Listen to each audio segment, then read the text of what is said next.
Ya, halo, Denny Listanto di sini, narator Rumah Horor Indonesia. Semoga kalian semua ada dalam keadaan yang sehat dan berbahagia. Malam hari ini seperti biasa saya akan membacakan sebuah cerita horor untuk menemani kalian. Ya, aktivitas kalian bisa apa aja atau bahkan nemenin kalian mau tidur. Dan cerita hari ini adalah mengenai potong rambut. Dan tentunya kalian sudah bisa menebak bahwa ini bukan potong rambut biasa, tapi potong rambut dengan kejadian yang istimewa. Oke, langsung saja. Inilah dia, potong rambut. Namaku Nina Sukmawati. Aku adalah seorang pemilik sebuah salon rambut yang bernama Salon Green Blossom. Nama ini kuambil karena aku sangat mencintai warna hijau yang memberi kesan sejuk, tenang, dan alami. Tema salonku juga kuselaraskan dengan namanya. Nuansa hijau mendominasi hampir seluruh interior, mulai dari sofa tunggu yang empuk berlapis kain hijau zamrud, tirai jendela berwarna mint yang melambai lembut saat tertiup angin, hingga seragam kerja yang kukenakan setiap hari, dress panjang berwarna hijau zaitun lengkap dengan pin berbentuk daun. Aku menjalankan salon ini bersama suamiku Dani. Walau aku yang mengurusi potong rambut dan pewarnaan rambut segala macam perawatan rambut, kalau Dani sih membuka gerai kecil di salah satu sudut salon. Ia menjual minuman dingin dan juga snack ringan. Ya, snack memang ringan sih ya. Pastinya untuk para pelanggan yang menunggu giliran. Mulai dari teh botol, kopi susu kemasan, hingga keripik dan wafer favorit anak muda. Semua tertata rapi di etalase kaca mungil dekat sofa tunggu. Suasana jadi terasa lebih hidup dan ramah. Banyak pelanggan bilang mereka suka nongkrong di sini bukan cuma karena pelayanan salonnya, tapi juga karena bisa ngemil sambil menunggu. Dani juga sekali membantu merapikan alat atau menyapu lantai saat tidak sedang melayani pembeli. Salon ini berdiri di sebuah, ya bisa dibilang rumah tua ya, yang terletak tepat di pinggir kompleks pemakaman Tionghoa di daerah Bergota, Semarang, Jawa Tengah. Sebenarnya suamiku Dani sempat memperingatkan, "Nin, kamu yakin mau buka di tempat itu? Sudah banyak cerita aneh tentang rumah itu." "Aku tahu mas, tapi aku merasa tempat ini justru cocok, nyaman, tenang, dan kita kan butuh tempat segera." Begitu alasanku. 5 bulan berlalu. Salon Green Blossom berjalan lancar. Pelanggan, terutama wanita muda, semakin banyak. Rupanya mereka cocok dengan hasil potonganku dan pewarnaan rambut yang sesuai tren.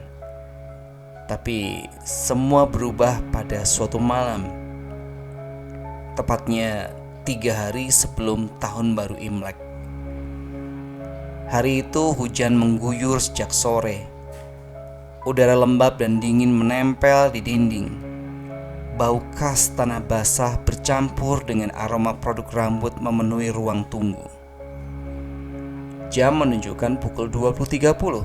Waktunya tutup. Aku sedang sendiri duduk di kursi resepsionis, memainkan ponsel dengan santai. Suamiku sudah lebih dulu tidur di kamar belakang. Dulu aku pikir rambut hanyalah soal gaya, tapi malam itu aku belajar bahwa rambut bisa menyimpan sesuatu yang tak kasat mata. Aku bangkit hendak menutup tirai min panjang ketika terdengar suara ketukan pelan di pintu kaca depan. Sosok perempuan berdiri di balik bayangan lampu jalan, sendiri, tingginya semampai, mengenakan pakaian tradisional Tionghoa berwarna merah gelap dengan bordir emas, ya congsam klasik lah. Matanya menyiratkan kelembutan sekaligus kehampaan.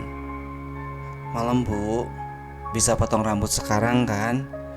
dan tolong warnai pirang pucat ya. Aku tertegun. Malam-malam begini? Bukannya lebih enak besok pagi aja, Ci?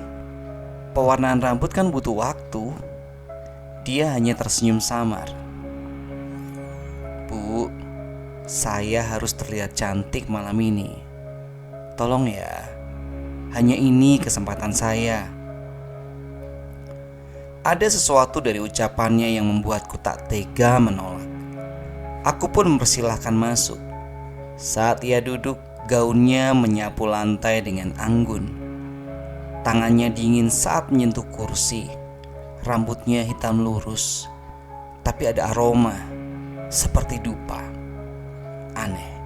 Di kakinya ia mengenakan sepatu kain bordir khas perempuan Tionghoa tempo dulu, merah dengan motif emas. Wajahnya sangat cantik. Kulitnya pucat bersih seperti porselen.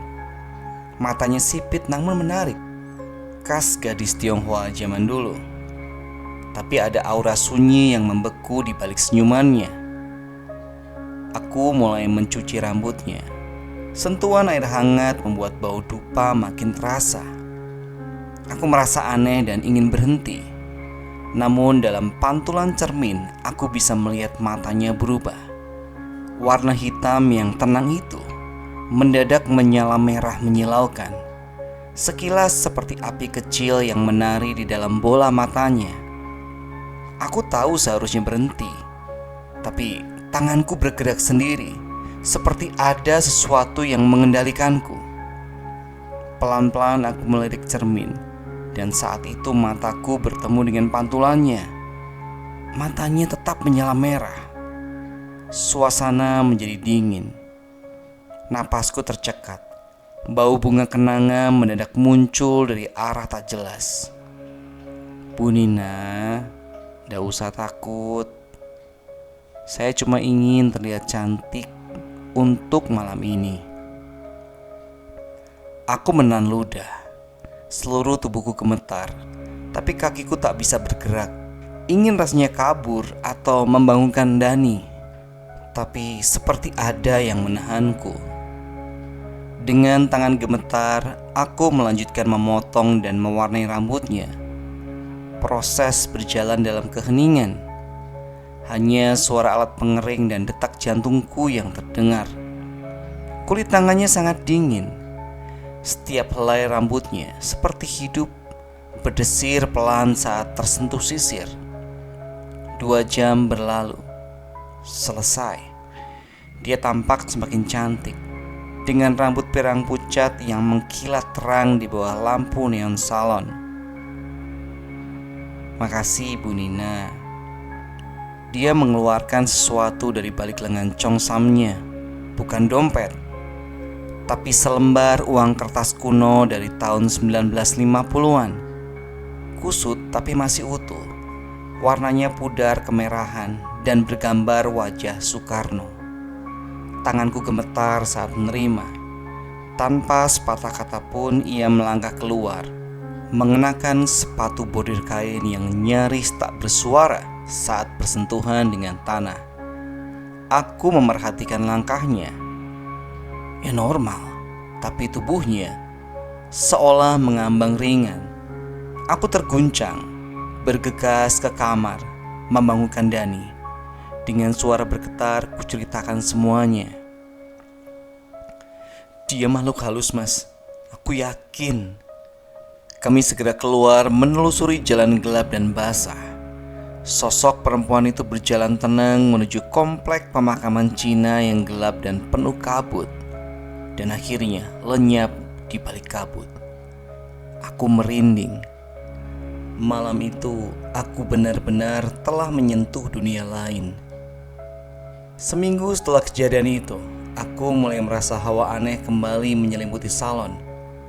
Malam-malam terasa lebih dingin dari biasanya, meski tidak turun hujan. Pada malam Jumat, tepat pukul 8.30, 2 sosok wanita muncul berdiri berdampingan di depan pintu kaca salon. Mereka diam saja.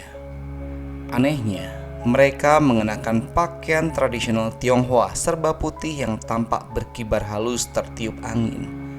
Wajah mereka pucat dan rambut panjang terurai nyaris menyentuh lantai. Mereka tidak berkata banyak. Potong rambut dan warna merah marun, kata salah satu dari mereka dengan suara pelan namun jelas. Aku hanya bisa berdiri terpaku gemetar. Dani yang tengah membereskan etalase minuman di sudut salon juga langsung diam. Aku tahu ini bukan pelanggan biasa, dan mungkin mereka pun hanya ingin terlihat cantik. Tapi untuk siapa?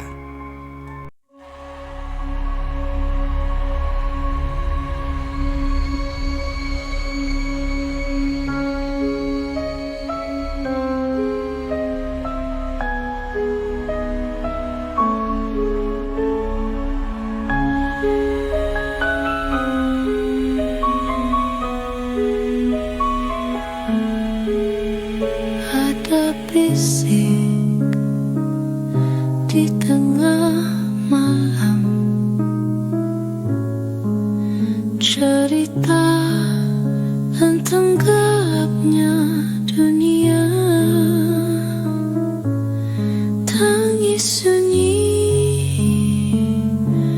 langkah menggema, misteri gelap di balik jendela. Rumah ini penuh cerita kelam, temani malam penuh rahasia. Dengar kisah